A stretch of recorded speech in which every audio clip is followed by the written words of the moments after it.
So, జనరల్‌గా మనం చూస్తూ ఉంటాం కదా! వాష్‌రూమ్స్‌లో, బాత్రూమ్‌కి వెళ్ళినప్పుడే ఎక్కువగా కార్డియాక్ అరెస్ట్ అవ్వడం, చనిపోవడం అనేది. అది ఎందుకు? వివరాలు తెలుసుకుందాం. ఈరోజు మనతో పాటు ఉన్నారు ప్రముఖ interventional cardiologist doctor Hanumanth Reddy గారు from care hospitals, Banjara Hills. Doctor గారు నమస్తే అండి. నమస్తే మేడం. డాక్టర్ గారు జనరల్‌గా మనం చూస్తూ ఉంటాం. నైట్ హార్ట్ అటాక్ వచ్చిందని, కార్డియాక్ అరెస్ట్ అయిందని, లేదా బాత్రూమ్‌లో ఎక్కువగా వాష్‌రూమ్‌కెళ్ళినప్పుడు అవును. చనిపోవడం, వాళ్ళు అవును. బయటికి రాలేకపోవడం అనేది చూస్తూ ఉంటాం.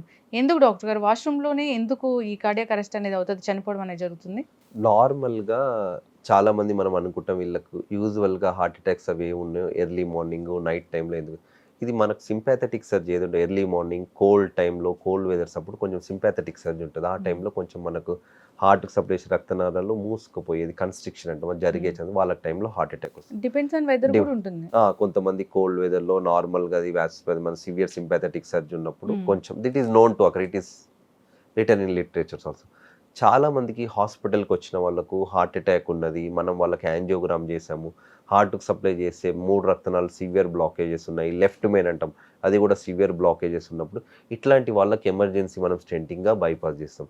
యూజువల్‌గా ఇట్లాంటి వాళ్ళు హాస్పిటల్‌లో ఉన్నప్పుడు వాష్‌రూమ్స్‌కి అలో చేయం. అంటే హ్మ్. ఆహ్, ఆహ్, బెడ్ పక్కనే కొమోడో పెట్టి అక్కడనే హ్మ్. నార్మల్‌గా we will tell them to do washroom near to the bed. అంటే hmm. Instead of going to వాళ్ళు ఒకటేసారి సడెన్‌గా వాష్‌రూమ్‌కెళ్ళినప్పుడు స్ట్రెయిన్ చేస్తారు. మోషన్‌కెళ్ళి అలా మొక్కినప్పుడు వెంటనే మనం బ్లడ్ ప్రెషర్ ఏమైతే అవుతుందో నిల్చున్నప్పుడు బ్లడ్ అంతా ఇక్కడ పూల్ అవుతుంది.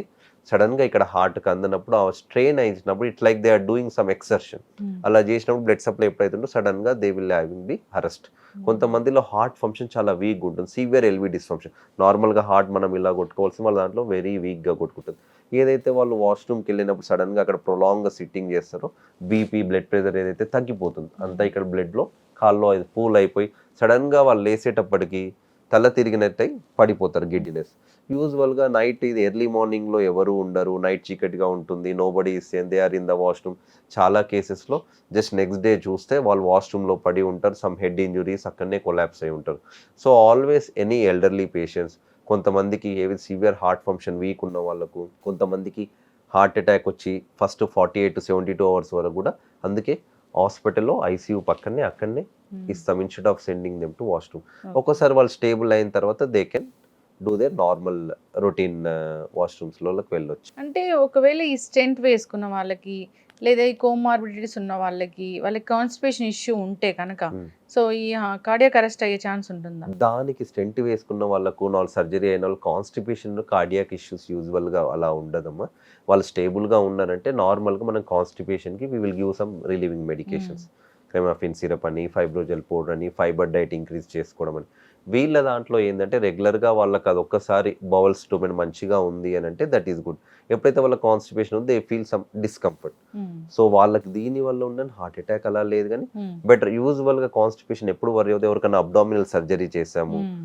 అంటే పొట్టలో నార్మల్ సర్జరీ. వాళ్ళ కాన్‌స్టిపేషన్ ఉన్నప్పుడు ఏందంటే ఇక్కడ నార్మల్‌గా హీలింగ్ సరిగ్గా ఉండదు. దే మే హ్మ్. గెట్ సమ్ హెర్నియా ఎప్పుడైతే పొట్టలో అలా ప్రెషర్ అలా పడినప్పుడు కాన్‌స్టిపేషన్ వల్ల.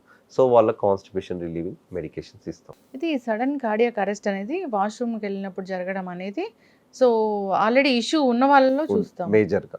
డాక్టర్ గారు అంటే కార్డియాక్ అరెస్ట్ అయిందంటే ఇంక చనిపోవడమేగా? కార్డియాక్ అరెస్ట్ అనంటే నార్మల్‌గా ఏమైనా సడెన్‌గా వాళ్ళది పల్స్ రేట్ మనం ఏదైతే చెక్ చేస్తామో పల్స్ నార్మల్‌గా హార్ట్ ఫంక్షనింగ్ మొత్తం అయిపోయింది కాబట్టి పల్స్ ఉండదు. Hmm. So, whenever there is no pulse we call it's cardiac arrest. Hmm. Respiration కూడా లేదు కాబట్టి కార్డియోపల్మనరీ అరెస్ట్. హ్మ్. సో, అప్పుడు మనం వెంటనే ఏం చేస్తాం పల్స్ చెక్ చేసి వెంటనే పల్స్ లేకపోతే వెంటనే we start doing CPR. CPR hmm. అంటే ఎక్స్టర్నల్ మనం హార్ట్‌ని హ్మ్. మనం కంప్రెస్ చేస్తున్నాం. హ్మ్. కొంతమందిలో కంప్రెస్ చేసేసి వెంటనే నియర్ బై హాస్పిటల్ షిఫ్ట్ అయినప్పుడు హ్మ్. మేము అక్కడికి వచ్చేసిన తర్వాత వెంటనే డీఫిబ్‌కి కనెక్ట్ చేస్తాం. హ్మ్. డీఫిబ్రిలేషన్ కనెక్ట్ చేసినప్పుడు దాంట్లో రిథమ్స్ అంటాం అనమాట హ్మ్. హార్ట్‌లో. Ventricular tachycardia, ventricular fibrillation. హ్మ్. కొంతమందిలో ఇట్లాంటి వాళ్ళు ఉన్న వాళ్ళకి షాక్ ఇస్తే they will recover very well. కొంతమందిలో అందరికీ షాక్ ఇస్తే రికవర్ అవుతారంటే కారు. హ్మ్. కొంతమందిలో నాన్ షాకబుల్ రిథమ్ ఎసిస్టోల్ అలా వచ్చినప్పుడు హ్మ్. వాళ్ళ దాంట్లో షాక్ ఓన్లీ సీపీఆర్ కంటిన్యూ చేసి మనం ఎపినెఫ్రిన్ ఆ మెడికేషన్స్ ఇచ్చుకొని హ్మ్. తర్వాత ఎండోట్రాకియల్ ట్యూబ్ ఇంటిబేట్ చేసుకొని వెంటిలేటర్ కనెక్ట్ చేసుకుంటుంటాం. హ్మ్. ఇది ఒక పేషెంట్ సడెన్ కార్డియాస్ట్ అయినప్పుడు హ్మ్. Sequence of years. అందుకే ఇప్పుడు మనము రికమెండ్ చేసేదంటే ఒక మాల్స్‌లో, సినిమా హ్మ్. థియేటర్స్‌లో, పబ్లిక్ గ్యాదరింగ్స్‌లో, హ్మ్. బస్ స్టాప్స్‌లలో ఇప్పుడు చాలా మంది young patients sudden cardiac arrest అవుతున్నారు. అక్కడ మనకు అయ్యేయడానికి చాలా కారణాలు ఉన్నాయి. వెంటనే ఏఈడీస్ అంటాం, అంటే మనం ఎయిర్పోర్ట్లో చూస్తుంటాం, అక్కడ అవును. రాసి ఉంటుంది AEDs, um. Automatic external defibrillator. అవును. ఒకసారి పేషెంట్ సడన్ గానే వెంటనే అరెస్ట్ అయినప్పుడు అక్కడ నియర్ బై దాన్ని ఎవరన్నా ట్రైన్ చేసుకోవచ్చు ఉమ్. చాలా మంది. సో వెంటనే మనం అది కనెక్ట్ చేసేసి అదే దానికి మనం ఎక్కువగా ట్రైనింగ్ అవసరం లేదు. ఒకసారి మనం చూపిస్తే నార్మల్ జనరల్ పబ్లిక్ కూడా ఎనీవేర్ అది మనం ప్యాడ్స్ అటాచ్ చేస్తే అదే మనకు ఉమ్. చూపించి షాకబుల్ రిథమ్, షాక్ అంటే మనం పక్కకు జరిగితే దానంతలో అది షాక్ ఇస్తే అప్పుడు మనం సిపిఆర్ చేస్తే చాలు. Um. I kept a mission that at least I should train around 1 lakh people in CPR and AED training. Oh. Already I have started that. Me and my Dr. Methini, we used to do regular camps um. to educate people at least how to do CPR, how to Hmm. use the basic AED, ఎలా use చేయాలనేది. Hmm. That will use a lot of difference. Yes, ఖచ్చితంగా doctor గారు. Doctor గారు, ఈ mass gatherings, రకరకాల functions, audio functions సినిమాకి సంబంధించి లేదా రకరకాల ఫంక్షన్స్ జరిగినప్పుడు సో అక్కడ గ్యాదరింగ్స్ అనేవి ఎక్కువగా ఉంటాయి. అంటే అలాంటి మాట్లాడుతూ మాట్లాడుతూ కుప్పకూలిపోయిన వాళ్ళని కూడా చూసాం, పెద్ద పెద్ద సెలబ్రిటీస్ కూడా. అయితే అక్కడ ఆక్సిజన్ లెవెల్స్ తగ్గిపోవడం వల్ల అలా జరుగుతుందా, లేదా వాళ్ళకి ఆల్రెడీ ఏదైనా ఇష్యూ ఉండడం వల్ల అలా జరుగుతుందా? ఈ మాస్ గ్యాదరింగ్స్ ఉన్న చోట కూడా ఇలాంటి డీఫిబ్రిలేషన్ అనేది అవసరం అనేది ఉంటుందా?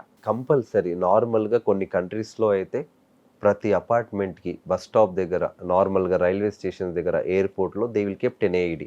నేను సింగపూర్లో వర్క్ చేసేటప్పుడు అయితే ఏఈడి అనేది మా అపార్ట్మెంట్ ఫ్లాట్లో ఉండేది. అక్కడ everyone most of them are train there. So మన దగ్గర కూడా కంపల్సరీ మేజర్ మాస్ గ్యాదరింగ్స్ దగ్గర, స్కూల్స్లలో, నార్మల్ కాలేజెస్లలో, పెద్ద పెద్ద సినిమా థియేటర్లలో, మాల్లలో మనం ఏఈడి అనేది పెట్టాలి.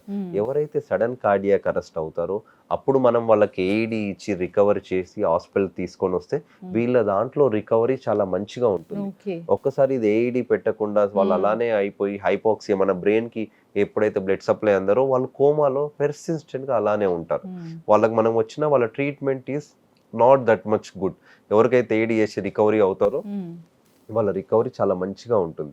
సో కంపల్సరీ మీరు అన్నట్టు మాస్ గ్యాదరింగ్స్ లో AED it should be an mandatory. Government should look into it. వాళ్ళకి రూల్ చేసి కంపల్సరీ ఏఈడి అనేది పెట్టాలి. నవేడేస్ అందుకే మనం పబ్లిక్ గ్యాదరింగ్స్ లో చాలా దగ్గర ఆల్రెడీ ఏఈడి ఇన్స్టాల్ జరుగుతున్నాయి. జరగాలి డాక్టర్ గారు, నిజంగా మీరు అన్నట్లు మనిషి ప్రాణం కన్నా ఏది విలువ చెప్పండి. ఎస్, అయితే చిన్న చిన్నవే ఇవి. సో ఖచ్చితంగా ఆలోచించాలని కోరుకుందాం. అయితే ఆక్సిజన్ లెవెల్స్ అనేవి తగ్గిపోతాయి ఈ మాస్ గ్యాదరింగ్స్ ఉన్న చోట. దానివల్ల సఫకేషన్ జనరల్గా చూస్తూ ఉంటాము, కాకపోతే ఇది కూడా హార్ట్ మీద ప్రభావం చూపిస్తుంది అంటారు. దీనిలో నిజం ఎంత? నార్మల్గా ఆక్సిజన్ లెవెల్ తగ్గిపోవడానికి మేజర్గా ఫర్ ఎగ్జాంపుల్ మనం చాలా మంది కొంతమందికి మౌంటైన్స్ ఎక్కుతుంటారు, హిమాలయస్ అట్లా వాళ్ళు ఎక్కుతుంటారు. దానికి అక్కడ ఆక్సిజన్ లెవెల్ యూజువల్గా అక్కడ తక్కువగా ఉంటుంది. ఎప్పుడైతే ఆక్సిజన్ లెవెల్ మనకు తక్కువగా ఉంటుందో హైపాక్సియా, మన బాడీలో బ్లడ్లో ఆక్సిజన్ లెవెల్ తగ్గి మనకి ఎవరికైతే కొన్ని కోమార్బిటీస్ ఉంటాయో, కొంచెం హార్ట్ ప్రాబ్లమ్, కొంచెం అస్తమా, కొంచెం వేరే డిస్కంఫర్ట్ ఉన్న వాళ్ళకు కొంతమంది రిస్క్ అవుతారు. సో అందుకే ఎప్పుడైనా ట్రెక్కింగ్ వెళ్ళేటప్పుడు, కొంచెం హై ఆల్టిట్యూడ్కి, కాశ్మీర్కి అట్లా హిమాలయ షిమ్లాకి వెళ్ళేటప్పుడు we'll give them so better be careful. మీకు అలా ఉన్నప్పుడు కొంచెం ఇలా చూసుకొని గ్రేడెడ్ ట్రెక్కింగ్ చేస్తాం. అందుకే వాళ్ళలో ఈ మాస్ గ్యాదరింగ్స్ లో మేజర్లీ బికాస్ ఆఫ్ అక్కడ తొక్కీస్ లాట్లో ఉండడం వలన ఇక స్ట్రెయిన్ సమ్ కోమార్బిటీస్ ఉండుంటే అక్కడికి వెళ్ళినప్పుడు వాళ్ళు అగ్రివేట్ అయి ఉంటారు. వాళ్ళ హెల్త్ కండిషన్ చూసుకుని మెడికల్ చెకప్స్ అయ్యాక వెళ్తారు. చాలా మంది రీసెంట్ గా I have seen one family those are doctors, వాళ్ళ ఫ్యామిలీ అటు వెళ్దామని they are planning for trekking at Himalayas. He came to me, sir మా mother had some issues, we're planning tour అని అంటే నార్మల్గా అక్కడ మనం వాళ్ళకు ఈసీజీ ఎక్కువ చేసి మంచిగానే ఉందాం, అక్కడికి వెళ్ళినప్పుడు జాగ్రత్తగా వహించండి, మీకు అస్తమా ఎట్లన్నా ఉంటే ఆ ఇన్హేలర్స్ అవన్నీ రెగ్యులర్గా పెట్టుకోవడం వెళ్ళండి. ఒక్కసారి అక్కడికి వెళ్ళిన తర్వాత ఇవన్నీ మీకు దొరకవు. So better to go at, మంచిగా ఉన్నప్పుడు అక్కడ చేసుకోవడం మంచిది. డాక్టర్ గారు, అయితే మనం మాట్లాడుతూ ఉన్నాం night heart attack, cardiac arrest, ఈ వాష్రూమ్లో వచ్చేదాని గురించి. అయితే ఎలాంటి జాగ్రత్తలు, అంటే నైట్ పడుకునే ముందు ఈ హార్ట్ ఇష్యూ ఉన్న వాళ్ళు ఎలాంటి ఖచ్చితంగా తీసుకోవాల్సిన జాగ్రత్తలు అంటే ఏం చెప్తారు? చాలా మందికి ఎల్డర్లీ, ఇవి నార్మల్గా ఎల్డర్లీలో ఎక్కువగా చూస్తామమ్మా.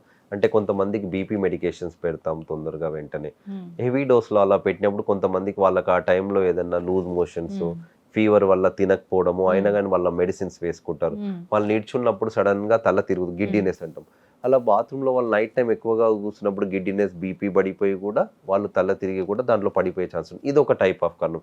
కొంతమందిలో హార్ట్ వీక్ ఉన్నప్పుడు, సివియర్ ఎల్వి డిస్ఫంక్షన్, హార్ట్కి సంబంధించిన రక్తనాళాలు చాలా అన్ని బ్లాకేజెస్ ఉన్నప్పుడు, వీళ్ళు నైట్ టైంలో ఇంట్లో only grandfather, grandmother ఉంటారు, వేరే సపోర్టింగ్ సిస్టమ్ లేదన్నప్పుడు నైట్ టైంలో better not to keep the bolt అని అడ్వైజ్ చేస్తాం మా పేషెంట్స్కి. అవుతాయి బెటర్ సో ఎందుకంటే ఈవెన్ ఇఫ్ యూ ఫాల్ అందులో పడిపోయినప్పుడు సమ్వన్ రెస్క్యూ చేయడానికి ఈజీ.